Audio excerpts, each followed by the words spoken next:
Title Card, Inspirations and Experts with Sofia Sanchez. Sofia talks with NNCIL Executive Director Mark Tatter about what it's like to travel with a disability. Hi, I'm Sofia. What's your name? Hi, I'm Mark. It's nice to meet you, Mark. Nice to meet you.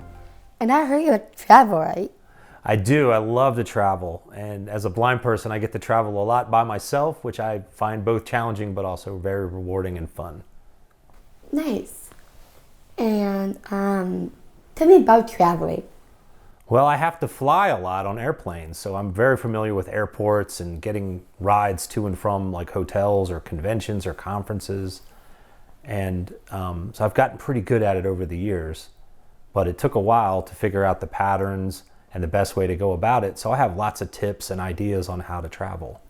Wow. You travel a lot, don't you? Yeah, I hear you travel a lot too. Yes, I do. What support do you make for traveling?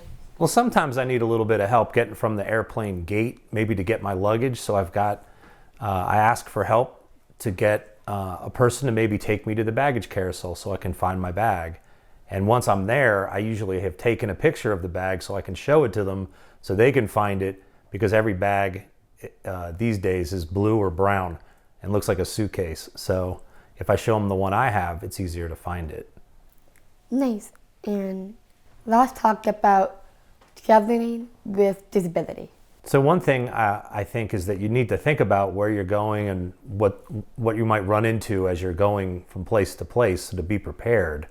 So I always think about what I'm going to want to have in my carry-on bag instead of putting in the suitcase. And generally, if I have to have it in the next day, I'll carry it with me. And that might be medications or materials that I need for something, because the airline sometimes will, they'll send your bag to Kansas City and you're not going to Kansas City. So you need to make sure you have those things ready, especially things like if I have a white cane and I need to bring my white cane with me, I always make sure I have a backup with me, because I don't want to have something happen to my regular cane, because it's hard to find stuff like that in a city when you're out by yourself. Yeah.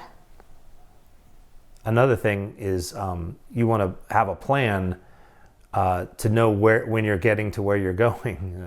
So you have a plan so that you're prepared for when you arrive at the place where you're going to be, so that you might need a little bit of help getting to the room or to find the convention space or food. And so you want to make sure that you're familiar with the location you're going to be in and request anything ahead of time, because they will help you at places, but you sometimes need to give them a little bit of a notice as to what you might need. Nice. So I hear you travel a lot. What things do you do when you travel to be prepared? I asked my dad to drive me to the airport because I have a disability. So I travel because sometimes I forgot myself, and I need to get on time, so I don't want my flight to be delayed. Yes, I just flew back from a city, and there was snow here where we live, and I had to be prepared to get reliable transportation home from the airport, which was tricky because of all the snow. It was a lot of snow. There was. Oh, I had to fight with a companion also, so someone can be right next to me or someone can watch me, so I don't want to be by myself or alone. So I need someone to be with me, like you. So yeah. Sometimes when I fly, they change the gate at the airport, so I make sure I have all the applications I need on my smartphone so that I can keep track of what the airline is doing in case they decide to change the gate, because sometimes they only do that on the phone, on the app, and they don't announce it. So you have to be prepared for that. So I always make sure my apps are all up to date and I have the flight information so that they can let me know if I have to change to a different gate. Yeah. Is there any laws that can help people with disabilities? Yes, in fact, there's a great law called the Air Carriers Act that was passed about 15 years ago that protects people who are flying with accommodations. So if you have a wheelchair or you need to get on a plane, they have laws about that. And those laws also protect your equipment so that if you're traveling, your equipment will stay in good condition. They'll keep it in good shape for you. And if you're blind, for example, they have to provide accommodations to help you with getting around the airport, and also that they can't take away your white cane, because I need my white cane and I don't want them to put it in the cockpit or something. I need to have it with me so that when I need to get off the plane, it's easy to get to it. Yeah.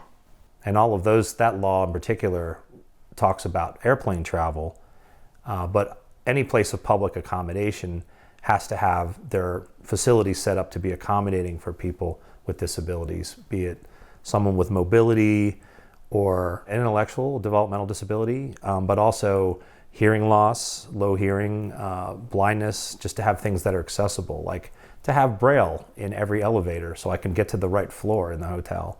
And all of those things are protected by law in the United States. That's true. Would you like something to add? Sure, I think sometimes people are intimidated by traveling, particularly traveling alone. But after they do it a couple times, they realize that it's actually fun and people are very helpful and happy to see you. And I enjoy traveling a lot. That's good. I do too.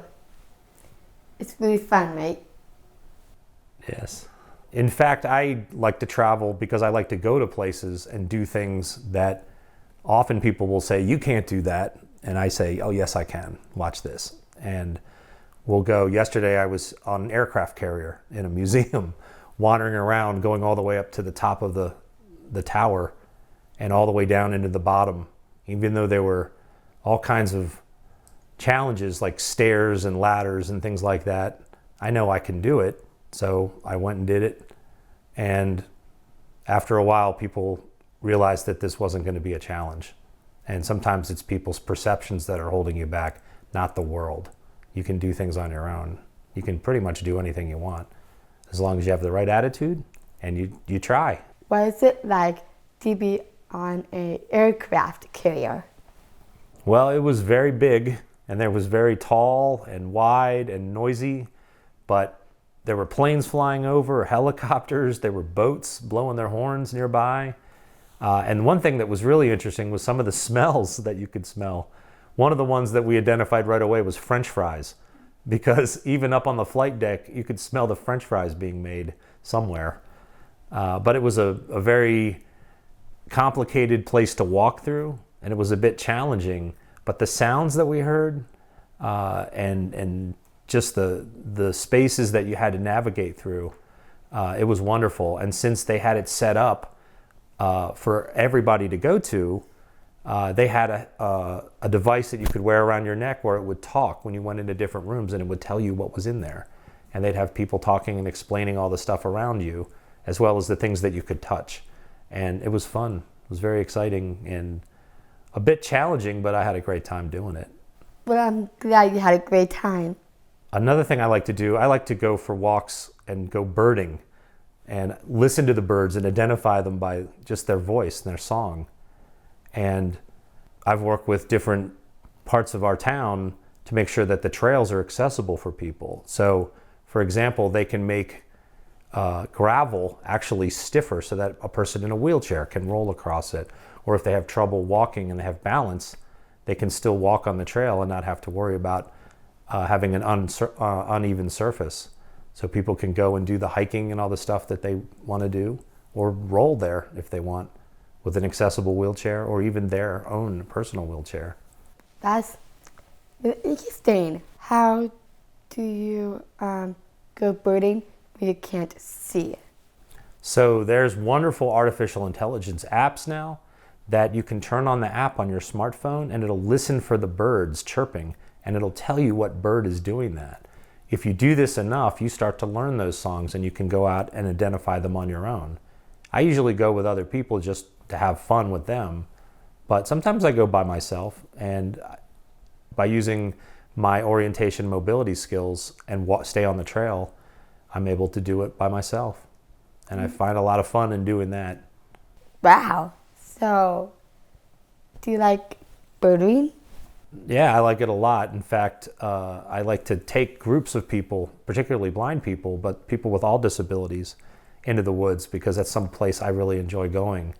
And where we live, we have wonderful trails that are accessible to people and also a lot of birds of every kind. So you can see a bald eagle not that far from where we are right now. Wow. That was really fun. Thank you so much for everything. Thank you. Of course. Want a handshake? Sure. Of course.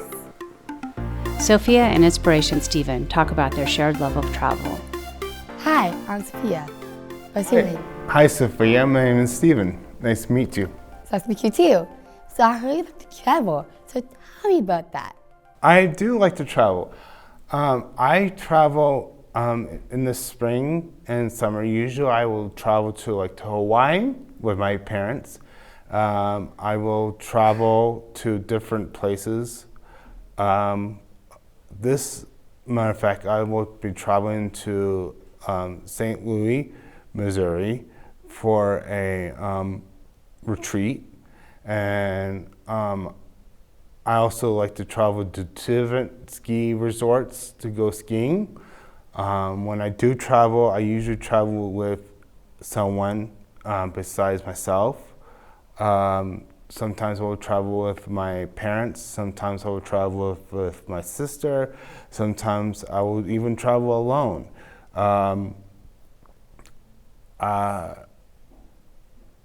Sometimes I'll go to places I've never been to. Or I might travel to places I have been to, like Hawaii. I might go visit, California. I might go back to visit Iowa. I might go back visiting other places I have been, but it's been years since I've been there. So usually I'll travel by airplane. I will usually travel by in a car. I also like, when I do travel, I like camping. I like the outdoors. I like nature as a whole. Sometimes I'll go to even close by places. Like I will travel to Lake Tahoe. I might go up to Virginia City. I might go up to Carson City. In and around of Nevada, I might go travel to. Around California, I'll travel to. That's who I too. And I've been traveling to new places as well. Okay. So Hawaii is one of my favorite ones because I love the beaches and the pools. Mm-hmm.